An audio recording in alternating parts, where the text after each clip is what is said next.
부유의 시청자 여러분 안녕하십니까? 이번 달부터 사단법인 법치와 자유민주주의연대 MPK의 상임이사이자 교육국장을 발령받은 이지연입니다.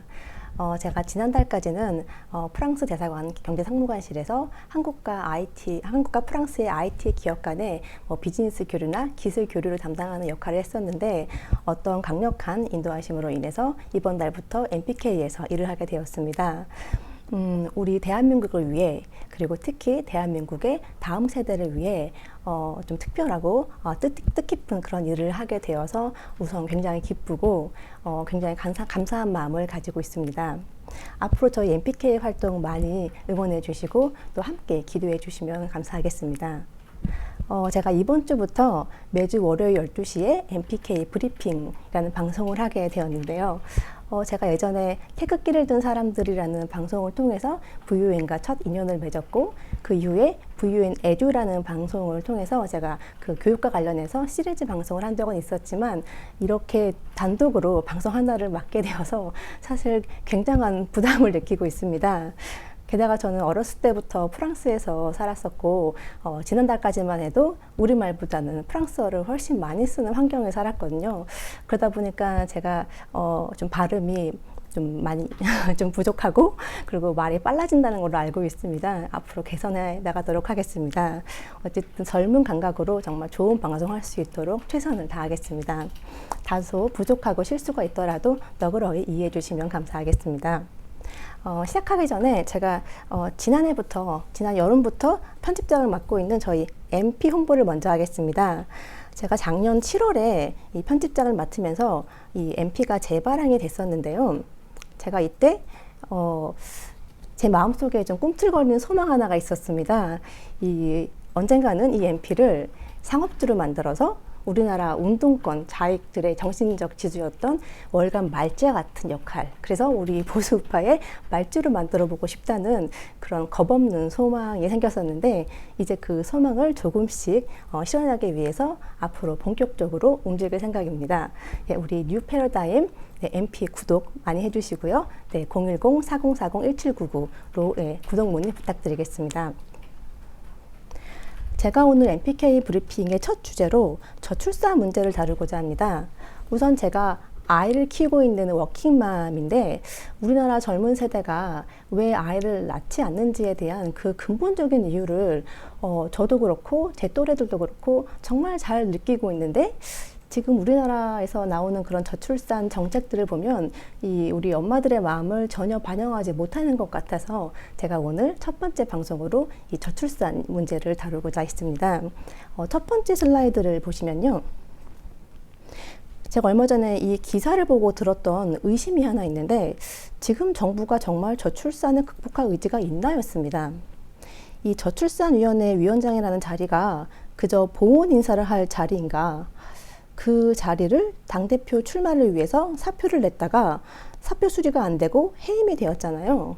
그렇게 저출산위원장이라는 이 자리를 저렇게 가볍게 여기는구나 라는 느낌을 받았고, 게다가 그 나경원 전 저출산위원장이 당시 내놓은 정책을 보니까 헝가리식 저출산 해법이라고 결혼하면 4천만 원을 대출을 해주고 아이를 낳으면 이자를 면제해주고 둘째를 낳으면 원금의 3분의 1을 탕감해주고 셋째를 낳으면 전액 탕감해주는 이런 헝가리식 정책을 벤치마킹 하겠다는 것 같았는데 우리나라가 지난 16년 동안 저출산 정책으로 쏟아부은 돈이 무려 272조라고 합니다. 272조를 쏟아부었는데 지금 우리나라 출산율이 0.78입니다. 세계 최저 기록을 계속 갱신하고 있습니다.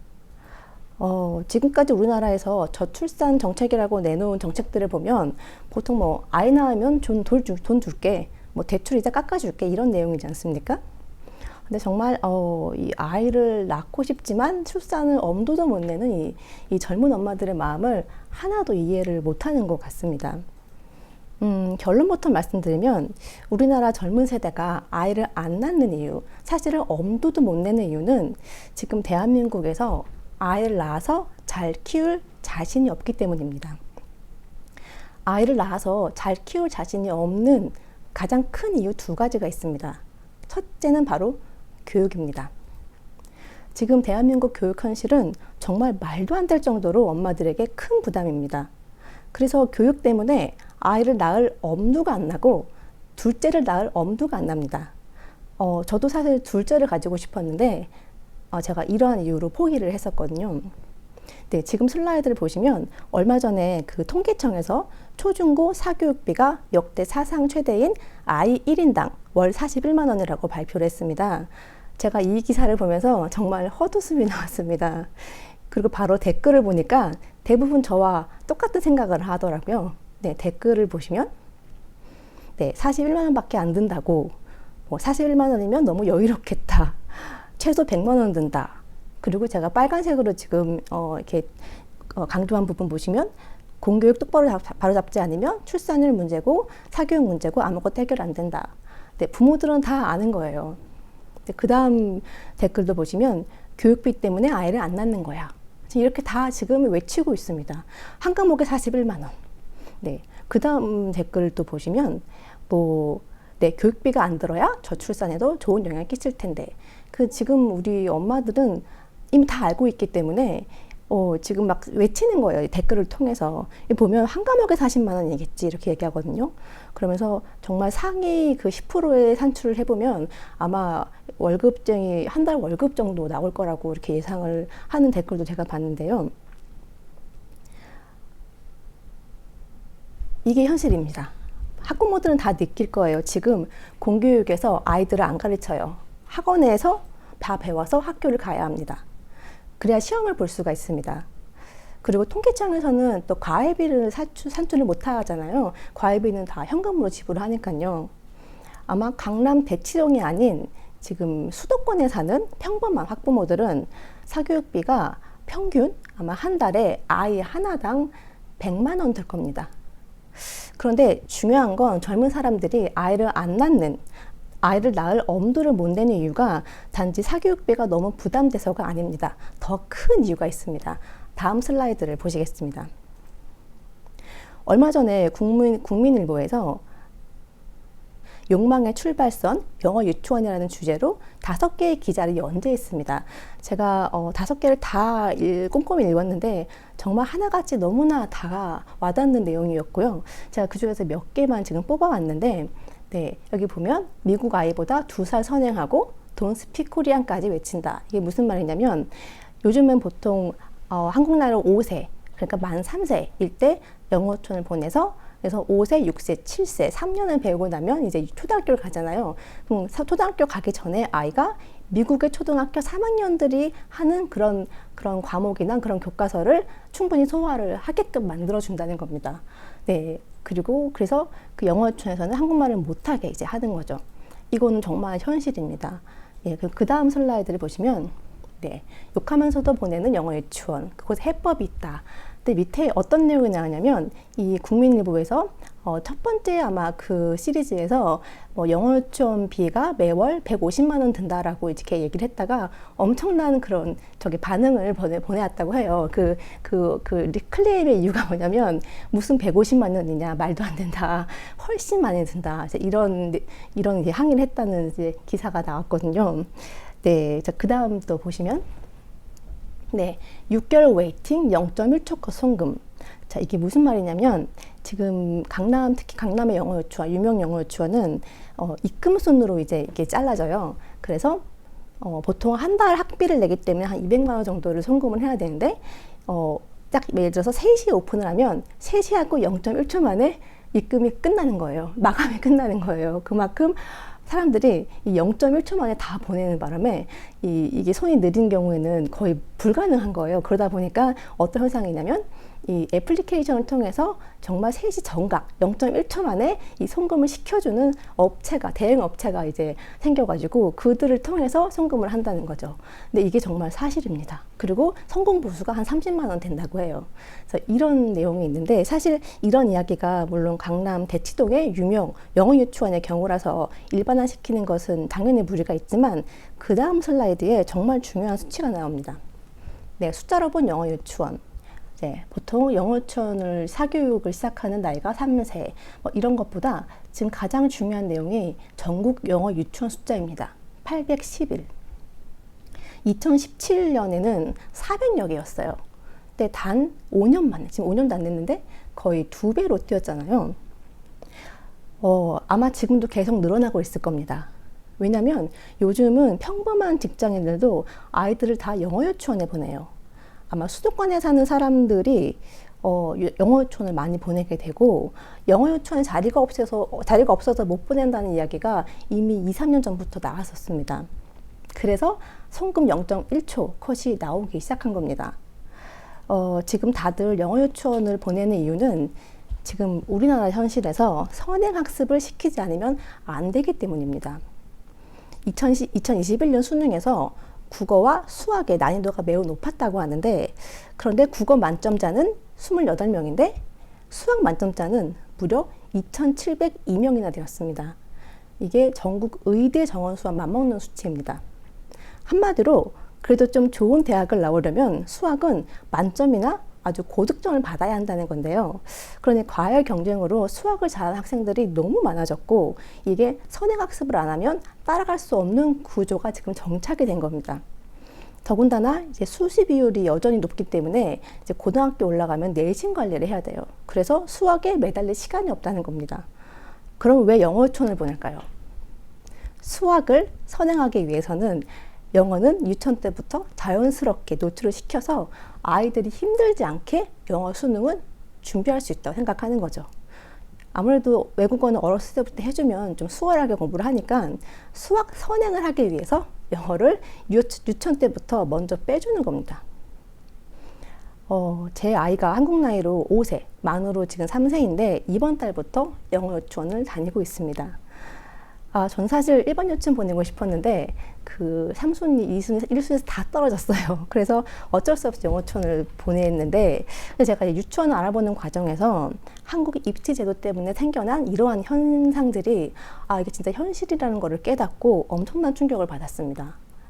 제가 프랑스에서 이제 학교를 다녔다 보니까 더 이해할 수 없었지만, 지금 저게 우리나라 학부모들이 느끼고 있는 현실이고, 그래서 제가 둘째를 포기했습니다. 근데 저같이 이런 현실 때문에 첫째를 낳고도 둘째를 포기한 엄마들이 정말 많아요. 둘째는 정말 엄두가 안 납니다. 그리고 또 요즘 엄마들, 또 이제 예비 엄마들의 마음을 힘들게 하는 게 바로 학폭입니다. 입시 과열 경쟁, 한 문제로 등급이 갈리는 이런 시스템에서 아이들한테 친구는 친구이기 전에 경쟁자입니다. 게다가 이런 폭력적인 미디어 노출이 많아졌으니 학폭으로 갈 수밖에 없어요. 그런데 우리 엄마들 입장에서, 예비 엄마들 입장에서 이 학폭 얘기를 들으면 내가 과연 우리 아이를 학폭에서부터 보호해 줄 수 있을까라는 엄청난 두려움이 있습니다. 공교육에서 안 가르치니 사교육을 할 수밖에 없고, 또 입시제도 때문에 정말 말도 안 되는 선행을 시켜야 하는데 학교에서는 왕따 폭력이 난무하고, 한국에서 아이를 낳아서 잘 키울 자신이 없습니다. 애 낳았다고 국가에서 돈 좀 주고 대출을 줄여준다고 아이를 낳겠습니까? 이 저출산 문제는 무슨 저출산위원회가 아니라 정말 장기적으로 교육부에서 해결을 해야 된다고 생각을 합니다. 이 아이를 낳아서 잘 키울 자신이 없는 첫 번째 이유가 교육이라면, 두 번째 이유는 대한민국 워킹맘의 삶이 너무 고단하기 때문입니다. 물론 전 세계의 모든 워킹맘들은 육체적으로 고단해요. 그런데 우리 엄마들은 육체적인 피곤함은 얼마든지 견딜 수 있습니다. 근데 대한민국 워킹맘이 힘든 이유는 다른 데 있습니다. 제가 예전에 어떤 저출산 관련 정책을 좀 고민하시는 자리에 있는 어떤 분과 얘기를 한 적이 있었는데, 그분이 50대 남성분이셨어요. 이런 이야기를 하시더라고요. 아이를 낳기만 해. 낳으면 국가에서 다 키워줄게. 이런 기조로 가야 한다. 죄송하지만 이건 정말 엄마의 마음을 1도 모르는 소리입니다. 모든 엄마들의 마음은 다 똑같습니다. 내 아이는 내 손으로 가능하면 키우고 싶은 게 엄마 마음입니다. 요즘 다 근데 맞벌이 하잖아요. 여자들도 커리어가 중요하기 때문에 당연히 다 일을 하죠. 근데 대부분 남성분들이 이렇게 생각하시는 것 같아요. 아이를 낳아도 계속 회사를 다닐 수 있도록 어린이집이나 유치원에 그런 돌봄 서비스를 보장해주면 엄마들이 아이를 어린이집에 맡겨놓고 출근했다가 퇴근하면서 데리고 오면은 육아와 그 직장을 병행할 수 있겠지. 이렇게 생각하시는 것 같은데, 그런데 아이를 키우다 보면 정말 예측할 수 없는 변수들이 너무 많이 생겨요. 아이들은 언제 다치고 언제 아플지 모르기 때문에 예측이 불가능해요. 근데 이런 워킹맘을 힘들게 하는 게 바로 이런 예측할 수 없는 변수들인데, 대한민국 워킹맘들은 이 변수들을 해결하는 과정에서 회사 눈치를 굉장히 많이 봐야 합니다. 왜 그 워킹맘이 한 아이의 엄마이고, 그래서 배려를 해줘야 한다는 그런 개념이 대한민국 일반적인 회사에서는 찾아볼 수가 없기 때문이죠. 제가 지난달까지 프랑스 대사관에서 근무를 했다고 말씀을 드렸는데, 제가 경제상무관실에 있었거든요. 제가 출산할 당시에 저희 상무관실 직원이 16명이었고, 그 중에 6명이 프랑스 사람이었고, 나머지 직원 중에 결혼을 한 가임기 여성이 6명이었어요. 5명이었습니다. 그런데 제가 출산한 그 해에 5명 중에 3명이 출산을 했어요. 그리고 저 말고 다른 2분은 게다가 둘째였어요. 그리고 그 다음에 또 다른 이제 직원이 출산을 하고, 이어서 또 출산을 하고, 한마디로 가임기 여성 전원이 출산을 했고, 지금도 또 임신 중인 직원이 또 있습니다. 한마디로 정말 다 출산을 하는 거죠. 그 당시 참사관님이, 아니 한국은 출산율이 이렇게 낮다는데 우리 사무실은 왜 이렇게 높은 거야? 라는 농담을 했는데, 사실 저희는 다 알죠. 제가 다녔던 프랑스 대사관 상무관실은 출산과 육아를 하기에는 너무 좋은 직장이었던 겁니다. 동료들끼리 이런 이야기를 해요. 가끔 일이 너무 짜증나서 이직을 하고 싶은데, 진짜 육아와 출산 때문에 이직을 못하겠다, 이런 이야기를 하거든요. 저는 이제 육아에 대한 복지가 더 좋은 MPK로 이제 이직을 했지만, 어떤 동료는 되게 조건이 훨씬 좋은 회사에서 입사 제의를 받았는데 지금 출산을 계획하고 있어서 자기가 그냥 이곳에 남기로 결정했다라는 말을 하더라고요. 네, 저의 전 직장이 출산과 육아를 하기에 더없이 좋았던 그 이유는 기본적으로 워킹맘, 엄마를 배려해야 한다는 그 개념이 장착되어 있었기 때문입니다. 일단 출산 육아나 육아휴직 이런 거는 전혀 눈치 안 보고 쓸 수 있었고요. 또 임신 기간 동안에 제가 임산부였기 때문에 엄청난 배려를 받았어요. 또 일단 저희는 그때 당시 이제 보통 회식은 점심에만 하고 저녁 회식은 전혀 없는데, 야근도 거의 없거든요. 야근을 안 하는 이유는 다른 의미가 있는데, 그러니까 그 지워진 시간 내에 일을 다 못하면 능력의 문제를 보기 때문에, 그래서 야근도 없긴 하지만, 그래도 저희가 프랑스 기업들하고 아무래도 소통을 해야 되다 보니까 시차 때문에 어쩔 수 없이 6시 이후에 그런 화상 미팅이 꽤 많이 잡혀요. 그런데 제가 만일 6시 이후에 미팅이 있는 경우에는 회사에서 배려를 해줘서 이제 집에 가서 재택을 하면서 미팅을 했죠. 그러면 이제 오고 가는 시간이 줄어드니까, 네, 그런 것도 배려를 받았고, 그리고 어떤 경우는 제가 굳이 꼭 필요하지 않은 미팅이라면 저 대신 제 상사가 당시 프랑스 남자였는데 제 상사가 대신 미팅을 들어가요. 그리고 그 다음날 저한테 보고를 해주는 경우도 상당히 많았어요. 그리고 아이가 어릴 때는 사실 출장 가는 것도 굉장한 부담이거든요. 그래서 저는 모든 출장을 다 거부를 했더니 제 상사가 대신 간 적이 꽤 있었어요. 특히 아이 또 이제 그 워킹맘이 가장 힘들 때는 또 아이가 아플 때거든요. 제가 프랑스 대사관을 다니면서 제 아이가 아플 때 언제든지 직접 데리고 병원을 다녀올 수 있었습니다. 아이는 엄마의 손길이 정말 필요할 때가 있어요. 이 하나의 엄마이기 때문에 어쩔 수 없는 일들이 이 눈치 안 보고 배려를 받을 수 있는 그런 분위기, 한국의 일반적인 회사에서는 가능할까요? 저희 프랑스 대사관에서는 업무에 크게 방해가 되지 않는 선에서 정말 플렉서블하게 근무 시간을 조절한다거나 재택으로 전환한다거나 그때그때 가능한 배려를 눈치 안 보고 받았습니다. 또 예를 들어서 제가 저희 아이 하원하고 나서 이제 봐주시는 하원 이모님이 있으셨는데 갑자기 교통사고를 당하신 거예요. 그래서 2주 동안 아이를 못 보신다는 통보를 하셨어요. 그래가지고 저는 완전 멘붕이 왔죠.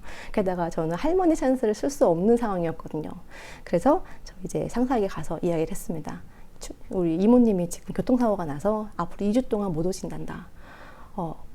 어떻게 하면 좋을까? 그랬더니 그러면 아이가 어린이집 하원하는 시간에 맞춰서 퇴근을 하고, 그리고 나서 아이가 잠든 이후에 저녁에 이어서 근무를 하거나 아니면 점심시간에 더 열심히 일을 해서 그냥 알아서 양심껏 그렇게 채워라 이렇게 얘기를 하더라고요. 그래서 저도 그때 2주 동안에 아이의 하원 시간에 맞춰서 퇴근을 하고 밤에 일을 했었습니다. 그리고 또 예를 들어서 2월 말 3월 초는 이 새학기가 시작되는 시기이기 때문에 엄마들이 진짜 힘들거든요. 워킹맘이 가장 힘든 시기 중에 하나예요. 뭐 유치원이나 어린이집 같은 경우는 2월 말에 일주일 동안 쉬는 경우도 되게 많고, 특히 이제 초등학교를 들어가는 경우는 엄마들이 준비해줘야 되는 그런 게 너무 많아서 참 워킹맘이 가장 힘든 시기인데, 저희 대사관 상무관실에서는 2월 말부터 한 3월 중순까지 이 엄마들은 여름 시즌, 휴가 시즌이 아님에도 불구하고 최소 일주일에서 3주, 한 달까지 휴가를 받을 수 있었습니다. 저희가 가지고 있는 그 휴가 내에서 쓰는 거기 때문에 대신에 다른 날도 열심히 해라. 이 정도 배려가 있었기 때문에 이 프랑스 대사관의 이 가임기 여성 직원들은 정말 마음 편하게 출산을 할 수 있었던 거죠. 그리고 육아도 병행할 수 있는 겁니다.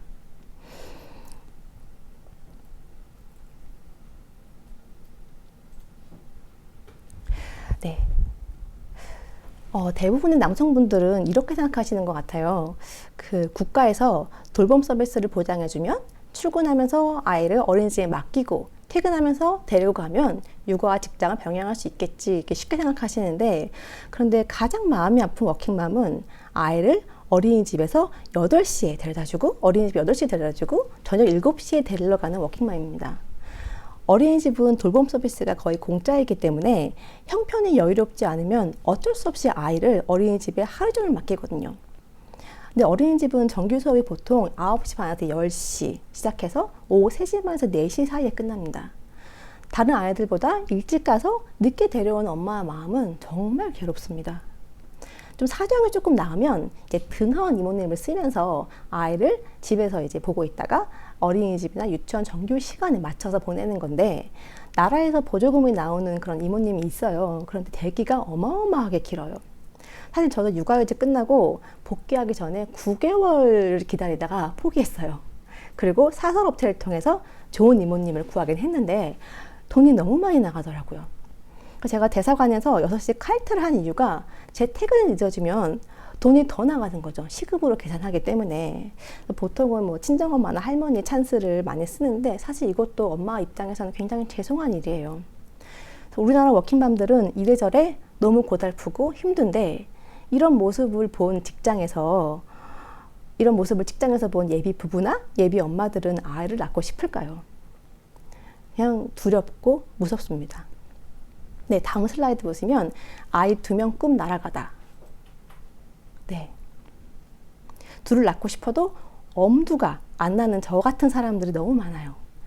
네, 기사처럼 이 맞벌이 부부의 육아 공백을 국가에서 채워주기도 힘들지만, 채워준다 한들 엄마의 손길이 꼭 필요한 예측 불가능한 변수가 발생했을 때 저의 전 직장인 프랑스 대사관처럼 배려를 해주지 않는다면 워킹맘은 늘 눈치 보고 미안하고 죄스럽고 고단합니다. 여기 보시면 빨간색으로 제가 쳐놨는데, 출산지원금과 양육비 액수는 다 필요 없다. 맞벌이 부부의 육아 공백을 해결할 수 없다면 저출산은 절대 극복할 수 없다. 네, 이게 모든 엄마들이 지금 느끼고 있는 가장 큰 원인 중에 하나입니다. 네, 저출산 문제는 정말 아이를 낳아서 길러야 하는 이 워킹맘에 대한 제도적인 배려가 반드시 있어야지만 해결할 수 있다고 생각을 합니다. 그래서 저출산위원회가 아니라 교육부와 고용노동부가 정말 장기적으로 해결을 해야 된다고 생각을 합니다. 이 썸네일에 프랑스는 어떻게 저출산을 극복했나라고 했는데, 실제로 프랑스는 한때 유럽에서 저출산을 경이적으로 극복했던 국가입니다. 지금 표를 하나 보시면, 네.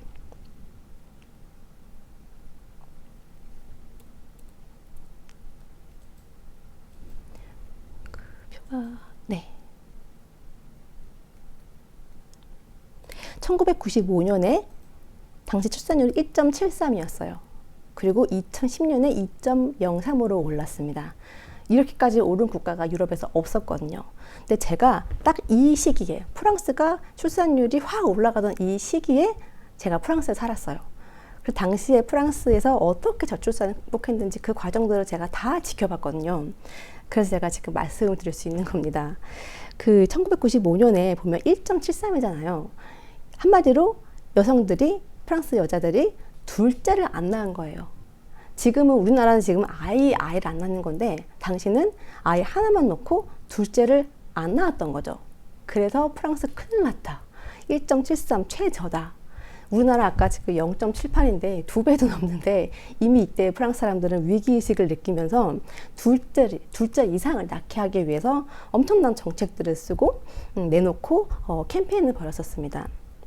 이 수치만 봤을 때 사실 1995년부터 시작해서 이 포퓰리즘 정책이 많이 시작이 됐어요. 예를 들어서 뭐 육아 수당이라던가 뭐 아동 수당부터 시작해서 아이를 낳으면 돈을 많이 주는 그런 포퓰리즘 정책이 시작이 됐고, 실제로 이 표를 보면 2010년까지 출산율이 올랐기 때문에 표면적으로는 그런 포퓰리즘 정책 덕분에 프랑스가 저출산을 극복했다라고 충분히 오해할 수가 있어요. 그런데 이게 다가 아닙니다. 실제로 프랑스에서 이 저출산을 극복하기 위해서 했던 정책들 중에서 포퓰리즘 정책 말고 더 근본적인 이유가 있습니다. 당시에 프랑스 정부에서는 왜 프랑스 여자들이 아이를 한 명 이상 안 낳을까라는 그런 고민을 진지하게 시작을 했는데, 그래서 알아보니까, 이렇게 고민을 해보고 알아보니까 프랑스 여자들이 남자들에 비해서 육아와 가사 노동 시간이 훨씬 많은 거예요. 그래서 출산을 하면 아이 한 명만 있어도 이 여자들의 삶이 너무 고단한 거죠. 근데 프랑스는 원래 기본적으로 남자와 여자 부부가 50대 50으로 그 집에 그 분담을 해야 되거든요. 그러다 보니까 여자도 당연히 일을 해야 돼요. 그런데 출산을 하다 보니까 사실 육아라는 거는 남자가 못하는 부분이 너무 많아요. 엄마이기 때문에 해야 되는 부분이 정말 많기 때문에 반반 부담이 절대 안 돼요. 그런데 프랑스 남자들은 육아를 도와주지도 않을 뿐더러 이 집안일도 안 도와줬던 거예요. 그러다 보니 여자들이 이 출산을 하고 육아를 하고 또 회사를 다니려다 보니까 너무 힘이 드니까 둘째를 엄두를 못 댔던 거죠. 그래서 많은 사람들이 둘째를 안 낳았어요. 그 문제를 알고 나서 프랑스에서 이런 캠페인들이 벌어지기 시작했습니다. 네, 지금 보시면 왼쪽에는 La multiple journée des femmes, 이게 여성들의 복잡한 하루라는 제목으로 이렇게 포스터, 이게 캠페인이 하나였는데, 그 수치로 여자들이 남자보다 얼마나 더 힘들게 지금 삶을 영향하고 있는지, 남자들이 얼마나 육아나 이런 가사 일을 안 하는지를 수치로 지금 보여준 거고, 오른쪽에는 이게 아마 애니메이션 포스터였는데 하루 48시간이라는 주제였어요. 이제 보시면 남자는 지금 다리 올리고 신문을 보고 있고, 여자는 하이힐을 신고 업무 통화를 하면서 아이를 보고 있죠. 이런 캠페인이 대대적으로 있었습니다.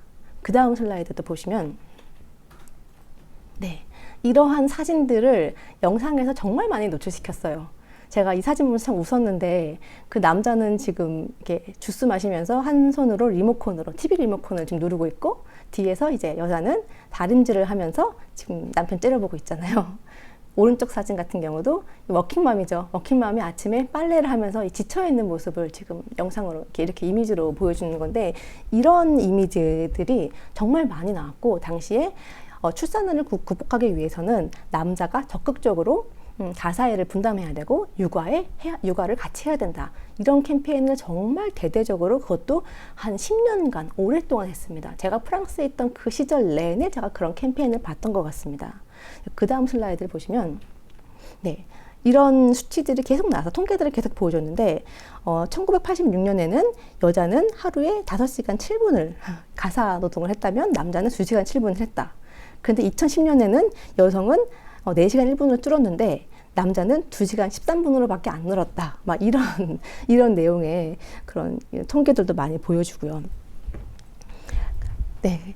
그래서 이런 캠페인 덕분에 사실상 프랑스의 엄마들이 둘째를 낳기 시작했고, 이런 캠페인 덕분에 한마디로 워킹맘을 배려해줘야 된다는 그런 캠페인이 집에서도 그렇지만 직장에서도 이어졌던 겁니다. 그 결과 제가 전 직장에서 워킹맘이기 때문에 충분히 배려를 받을 수 있었던 이유인 것 같습니다. 그리고 제가 아까 첫 번째 예전 슬라이드에서 그 수치를 보시면 1995년에 1.73에서 2010년에 2.03으로 오를 정도로 굉장히 높게 올랐는데 사실 이거는 정말 페이크예요. 왜냐하면 당시에 그 포퓰리즘 정책으로 인해서 아이를 낳으면 정말 돈을 많이 줬어요. 지금보다 더 많이 줬어요. 그래서 그 결과 순수 프랑스 여자들이 아닌 이민자들이 아이를 너무 많이 낳은 거예요. 이민자들이 아이를 낳으면 국가에서 돈을 많이 주기 때문에 아이만 낳아도 굳이 일 안 하고 살 수 있는 시절이었어요. 그래서 다들 아는 거예요. 이 프랑스의 출산율을 올렸던 것은 순수 프랑스 국민이 아니라 이민자들이었구나. 이걸 어느 순간 깨닫기 시작하면서 아마 그런 포퓰리즘 정책의 그런 돈을 조금 줄였던 걸로 알고 있고, 어느 순간에 진짜 프랑스 순수 국민들이 아이를 더 낳을 수 있는 정책을 고민하기 시작했던 거죠. 그리고 한 가지 정책을 고안을 했고, 이 정책 덕분에 정말로 프랑스 순수 국민들이 아이를 더 낳기 시작했어요. 그런데 그 정책이 대대적으로 홍보를 하거나 그렇게 알려지지 않았기 때문에 지금 한국의 어떤 언론에서도, 기사에서도 그 내용을 다루는 기사가 없어요. 그게 뭐냐면 세금을 감면해주는 정책입니다. 근데 그게 어떤 방향이었냐면 고소득층, 한마디로 프랑스 부자들이 보통 세금을 정말 많이 내거든요. 프랑스는 그 부유세가 있기 때문에 국민들이 이제 고소득층일수록 세금을 정말 많이 내요. 그런데 이 고소득층이 세금을 많이 내는 거를 좀 줄여줌으로써 아이를 낳게끔 유도하는 정책이었어요. 그런데 이런 정책이 이 부자들이 세금을 안 낸다는 그런 게 프랑스 사회에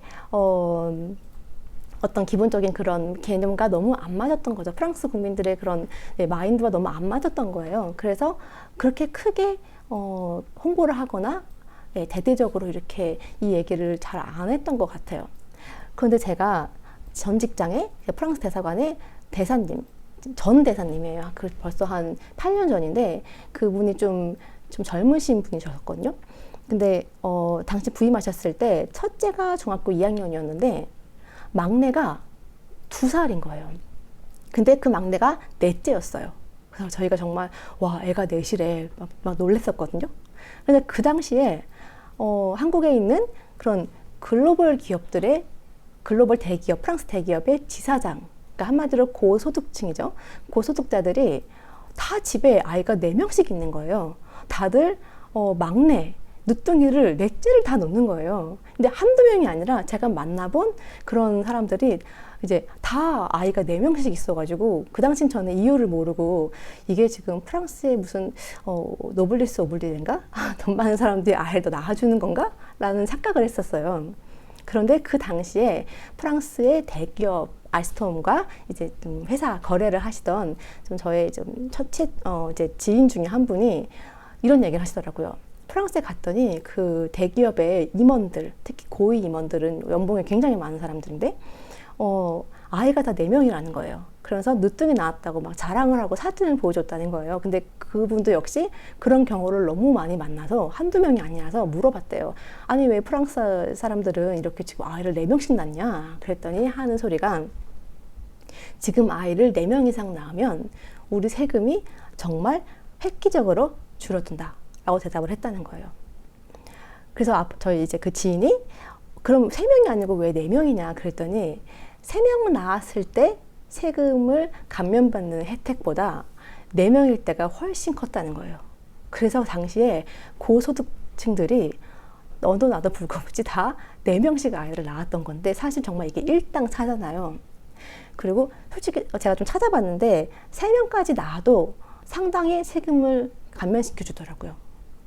그래서 순수 프랑스 국민들이, 다시 말해 세금을 많이 내는 순수 프랑스 국민들이 세금을 줄이기 위해서 아이를 낳기 시작했어요. 그리고 이것이 실제로 프랑스 순수 국민들이 아이를 낳게 하는 원동력이 되었습니다. 그런데 말씀드렸지만 이게 프랑스 사회와 그런 정서와 너무 안 맞기 때문에 이거를 그렇게 대놓고 말하는 기사들이 거의 찾기 힘들어요. 제가 그래서 아이 3명 낳았을 때와 4명 낳았을 때 얼마나 큰 차이가 있길래, 세금의 그런 혜택의 차이가 있길래 4명을 낳는지 궁금해서 검색을 해봤는데 3명까지는 나오는데 4명부터는 안 나오더라고요. 찾을 수가 없었어요. 그래서 제가 너무 궁금한데, 근데 3명까지만 나와도 보아하니까 한 달에 한 최소 200? 뭐 이 정도 세금이, 예, 물론 이제 케이스 바이 케이스긴 했지만 상당히 많은 세금을 감면을 받더라고요.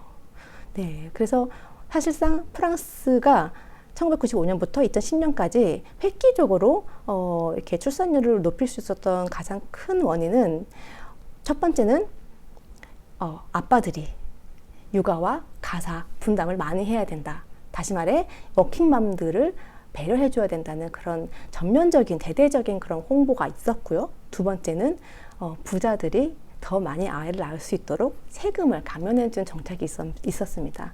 근데 이 두 가지가 사실 진짜인데 이 두 가지를 말하는 기사가 하나도 없더라고요. 대부분 다 이 수치에서 보여주는 것 때문에 이 포퓰리즘 정책으로 인해서 이렇게 올랐다라고 생각을 이제 이렇게 오해를 하고 있는 거죠.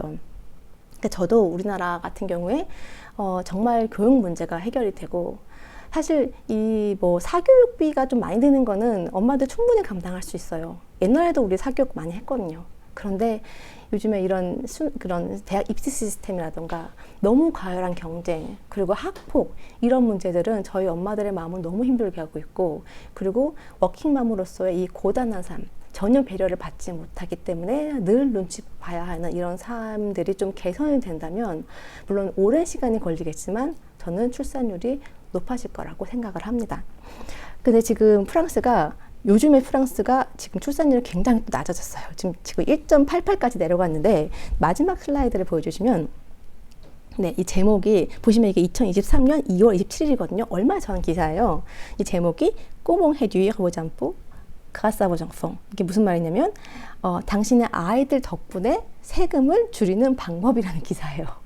다시 이런 게 시작되더라고요. 제가 저출산 문제를 이제 키워드를 넣고 검색을 해보니까 프랑스도 최근에 출산율이 많이 떨어져서 이러한 기사들이 막 올라오고 있어요. 그래서 역시나 아이 셋까지 어떻게 하면 이 세금이 줄어드는지 설명을 하는 동영상도 많고 기사도 많더라고요. 그러니까 프랑스 정부가 이제 알게 된 거죠. 이 포퓰리즘 정책으로는 이민자들의 그런 출산율만 올려줄 뿐이지 사실상 세금을 많이 내는 프랑스 순수 국민들한테 이 세금을 감면해준 정책이 참 효과가 좋았다라는 걸 이제 알게 된 건 것 같아요. 그래서 제가 이거를 마지막 기사로 봤습니다. 제가 오늘 저출산 이야기를 하면서 저도 좀 흥분을 했는데요. 네, 어떻게 보셨는지 모르겠습니다. 그리고 다음 주에는 청년 정치라는 주제로 저희가 어떤 특별한 게스트 한 분을 모시고 방송을 할 예정입니다. 그 또 특별 게스트는 앞으로 매달 셋째 주 월요일에 저희가 고정으로 이제 모셔서 정치를 하고 싶어하는 젊은 사람들을 위해서 제대로 된 역사 인식을 알려주는 그런 방송을 기획하고 있습니다. 네, 많은 응원과 시청 바랍니다. 제가 마지막으로 제가 그동안 유튜브를 보면서 제 스스로 이런 말을 할 날이 올 줄은 상상을 못했습니다. 네, 저희 VUN 뉴스 구독과 좋아요, 알림 설정 부탁드립니다. 네, 다음 주에 뵙겠습니다. 감사합니다.